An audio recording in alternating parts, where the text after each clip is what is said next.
On distingue deux types de minoration, les réductions commerciales et la réduction financière. Les réductions commerciales sont des réductions accordées aux clients sur des opérations de vente. Il en existe trois types, à savoir le rabais. C'est une réduction commerciale pratiquée exceptionnellement sur le prix de vente hors taxe en considération d'un défaut de qualité ou de conformité des produits ou marchandises vendus, ou en cas de retard de livraison. Deuxième type, la remise. Il s'agit d'une réduction commerciale accordée au client pour tenir compte de la qualité du client ou de l'importance de la quantité commandée. La ristourne, c'est une réduction commerciale accordée au client en fonction du chiffre d'affaires sur une période donnée, le mois, le trimestre, le semestre, l'année, donc ça dépend. La réduction financière ou escompte de règlement est une réduction accordée par le fournisseur à son client lorsque ce dernier règle sa facture avant le délai négocié au départ. Les réductions commerciales sont déduites en premier lieu du montant brut d'une facture. Le montant brut est égal à la quantité achetée multipliée par le prix unitaire d'achat. La réduction commerciale vient donc en soustraction de ce montant brut. Le résultat ou le net obtenu est un net commercial.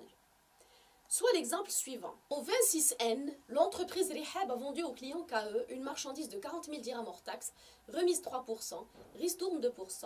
La facture, c'est la facture numéro 60, réglée par chèque bancaire. Établissant cette facture. Le montant brut s'élève à 40 000 dirhams hors taxe. Le fournisseur accorde deux réductions commerciales. On commence par laquelle, à votre avis? En règle générale, les réductions commerciales se calculent en cascade en respectant l'ordre dans lequel elles figurent dans l'opération. Nous allons donc commencer par calculer la remise de 3% qui nous donne 1200 dirhams. Ensuite, on passe à la ristourne qui doit être calculée sur le net commercial précédent, à savoir les 38 800 dirhams. Une fois les minorations calculées, on passe à la seule majoration que nous avons dans cet exemple, la TVA. Tout calcul fait, on obtient le net à payer TTC, c'est-à-dire le montant que doit payer le client à son fournisseur.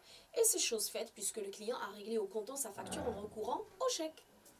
Avant de procéder à la comptabilisation de l'opération chez le fournisseur et chez le client, il faut préciser et insister sur le fait que les réductions commerciales sur une facture ne sont jamais comptabilisées.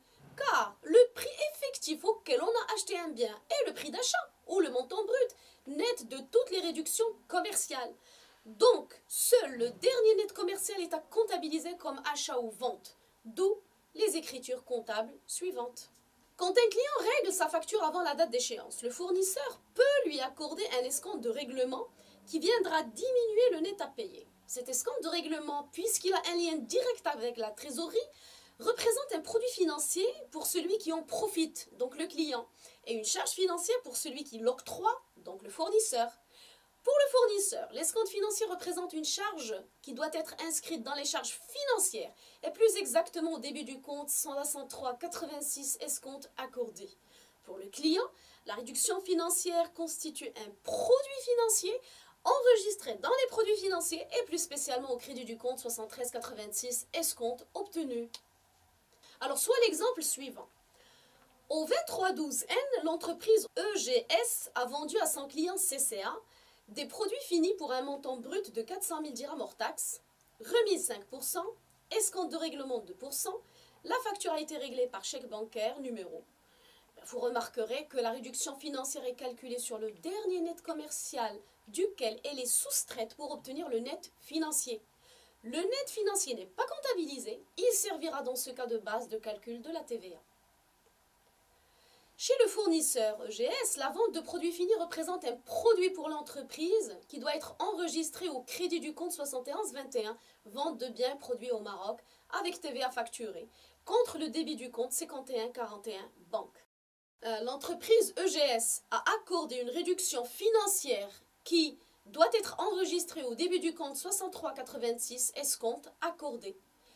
Chez le client CCA, l'achat de marchandises constitue une charge pour l'entreprise CCA qui doit être enregistrée au début du compte 6111 achat de marchandises avec la TVA récupérable contre le crédit du compte 5141 banque, puisque le règlement a été effectué par chèque bancaire. L'entreprise CCA a bénéficié d'une réduction financière qui doit être enregistrée au crédit du compte 73,86 escompte obtenu.